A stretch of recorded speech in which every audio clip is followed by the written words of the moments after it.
Welcome to this explainer. Today, we're tracing the absolutely staggering 50 years cinematic career of Alfred Hitchcock.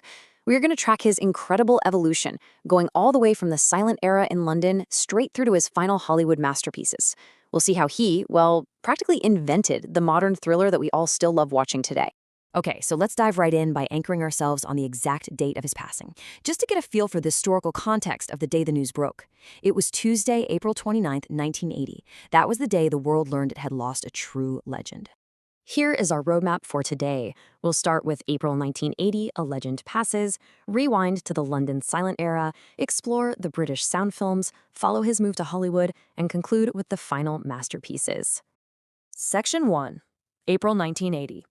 A legend passes, setting the historical stage of a cinematic loss. You know what's truly fascinating is how the news of this massive cultural icon's death was just sandwiched right between Cold War politics and financial news. The headlines sharing that Tuesday's front page included Carter picks Muskie to be Secretary of State, sitting right alongside stock market updates reading Dow rollin' on, and major international developments like executions to stop in Liberia. It really grounds his passing in a very specific turbulent moment in modern history. But to really understand the immense weight of that top headline, Alfred Hitchcock dies, we actually have to travel back 60 years prior. Which brings us to Section 2, the London silent era, from subtitles to suspense in the 1920s.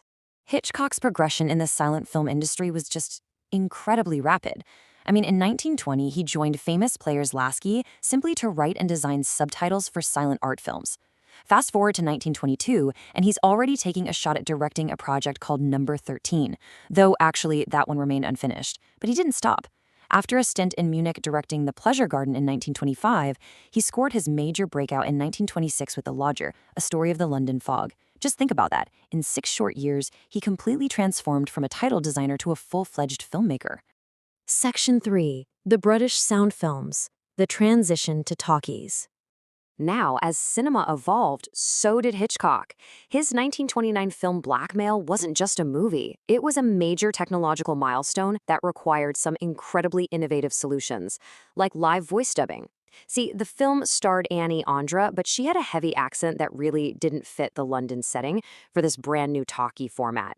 So what did Hitchcock do? He had the actress Joan Barry dub Andra's part off camera during the sound version. It was a brilliant, highly practical solution to a totally brand new technological problem in cinema. And this innovative spirit sparked an incredible streak of British hits that completely cemented his reputation for crafting thrilling narratives. Throughout the 1930s, he was just on fire. He delivered The Man Who Knew Too Much in 1934, followed immediately by The 39 Steps in 1935. Then came The Lady Vanishes in 1938 and Jamaica Inn in 1939. This whole sequence of films proved he was absolutely the undisputed master of the British thriller, and it started catching the eye of some very important people overseas. That leads us to Section 4, the move to Hollywood, a new chapter across the Atlantic. This transatlantic shift was a massive, massive leap in scale. He was leaving behind foundational British studios like Gainsborough, British International Pictures, and Gaumont British, and he was stepping onto the biggest cinematic stages in the entire world. Legendary American powerhouses like Selznick International, Warner Bros., Paramount, and Universal. The catalyst for this whole shift was a direct invitation from superstar producer David O. Selznick. That invitation launched a wildly successful American debut. Leaving behind his British success in 1939, his very first Hollywood feature in 1940 was Rebecca, starring Laurence Olivier and Joan Fontaine. It was an absolute triumph. It proved without a doubt that his unique, suspenseful style translated perfectly to the American studio system. Once he was set up in America, he basically built this profound repertory company of beloved, iconic stars who brought his Hollywood visions to life. We're talking about Cary Grant starring in massive classics like Suspension, Notorious, To Catch a Thief, and North by Northwest. You've got James Stewart anchoring intense psychological thrillers like Rope, Rear Window, and Vertigo. Legendary leading ladies like Grace Kelly gracing the screen in Dial-M for Murder and Rear Window, and of course Ingrid Bergman leading in Spellbound, Notorious, and Under Capricorn. He just knew exactly whose face could perfectly convey his specific brand of suspense. So armed with all this star power, Hitchcock went on what is arguably an unparalleled run of cinematic masterpieces that forever changed the thriller genre. Think about this stretch from the mid-50s to early 60s, hit after hit. Rear Window in 1954, Vertigo in 1958, North by Northwest the very next year in 1959, followed by the totally genre-defining Psycho in 1960, and then The Birds in 1963. Seriously, it is incredibly rare for any director to have a decade like this, where almost every single release becomes an enduring, literal cultural landmark. Section 5. The final masterpieces. Cementing the legacy. You know, Hitchcock didn't slow down in his twilight years at all. He kept pushing the envelope right up to the very end.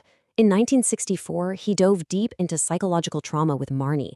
Then, in this really beautiful full-circle moment, he returned to London in 1972 to shoot Frenzy, a gripping thriller set right back in the city where it all began for him. Finally, in 1976, he took his final cinematic bow with Family Plot. When you step back, it all adds up to a staggering number. 54. 54 years of directing films. He navigated the medium all the way from silent black and white pictures where actors mouthed words to title cards, right into modern, full-color realism and incredibly complex sound designs. His career didn't just span the history of modern cinema. In a lot of ways, it actively shaped it. Which leaves us with one final, remarkable question to ponder as we wrap up. How did a young man designing subtitles for 1920s silent films end up defining the very language of modern cinematic suspense? The answer really lies in his relentless innovation and just this unyielding grasp of human psychology, a legacy that is out there waiting for you to rediscover on the screen. Thank you so much for joining me on this explainer, and keep exploring.